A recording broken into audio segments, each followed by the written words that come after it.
오늘 본문의 말씀은 사사기 이 9장에 있는 말씀입니다. 50절 이하에 있는 말씀을 읽어드리겠습니다. 아비멜렉이 데베스에 가서 데베스에 맞선 진치고 그것을 점령하였더니 성읍 중 견고한 망대가 있으므로 그 성읍 백성의 남녀가 모두 그리로 도망하여 들어가서 문을 잠그고 망대 꼭대기에 올라간지라. 아비멜렉이 망대 앞에 이르러 공격하며 망대의 문에 가까이 나가서 그것을 불사르려 하더니 한 여인이 맷돌 윗짝을 아비멜렉의 머리 위에 내려던져 그의 두개골을 깨뜨리니 아비멜렉이 자기 무기를 든 청년을 급히 불러 그에게 이르되 너는 칼을 빼어 나를 죽이라. 사람들이 나를 가리켜 이르기를 여자가 그를 죽였다 할까 하노라 하니 청년이 그를 찌르매 그가 죽은지라.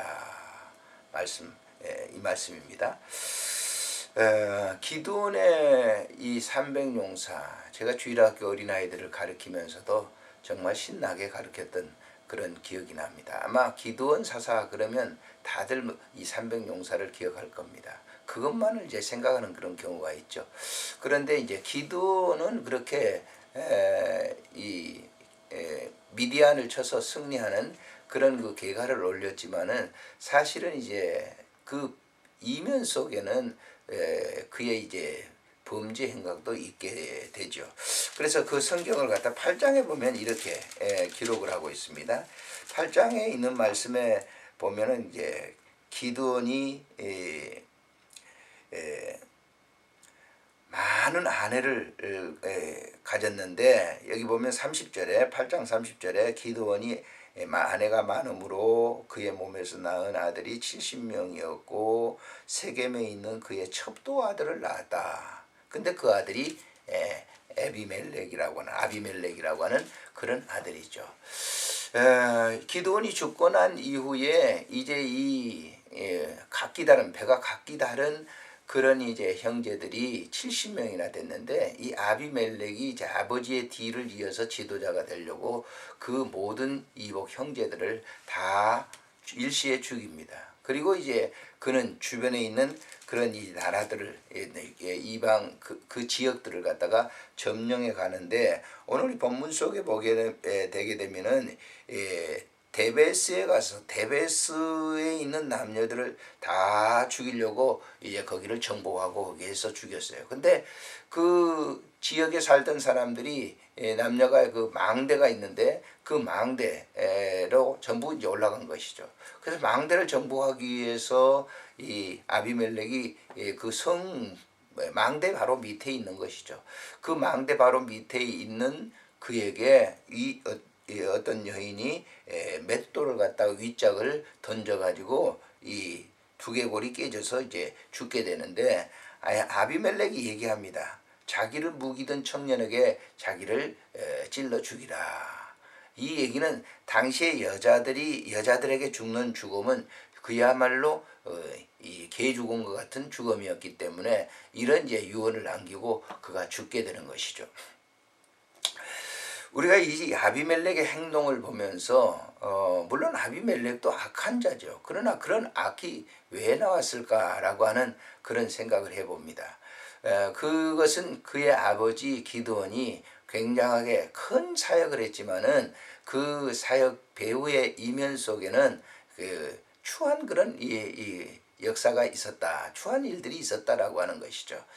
많은 여인들을 거느려서 배가 다른 그런 이 자녀들을 낳고 또 특별히 세겜이라고 하는 것은 그 이방 족속들의 여인을 취해서 자녀를 낳은 것이 참 불행의 씨앗이었다라고 하는 것을 우리가 볼 수가 있는 것이죠. 우리가 신앙생활할 때 자신들을 잘 살피는 것이 얼마나 소중하고 귀한 일인지 모릅니다. 우리는 이제 신앙생활 하면서 자녀들을 뭐 신앙의 교육을 시킨다고 하지만은 자기의 이면을 깊이 보지 아니하고 겉으로 나타난 어떤 그런 그 종교적인 경건을 가지고 자녀들을 교육하려고 하는 그런 경우가 굉장히 많습니다. 오늘날 우리가 이제 지도자들 가운데도 그런 그 분들이 많게 되죠.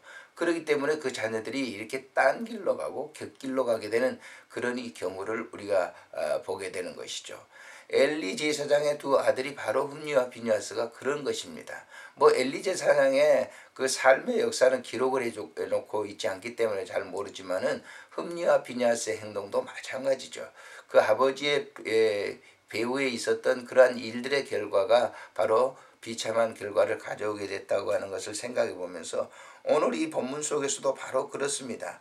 그 아비멜렉이라고 하는 이 악한 그런 이 아들은 아버지의 그 기드온의 불행의 씨앗이다 이렇게 볼 수가 있습니다.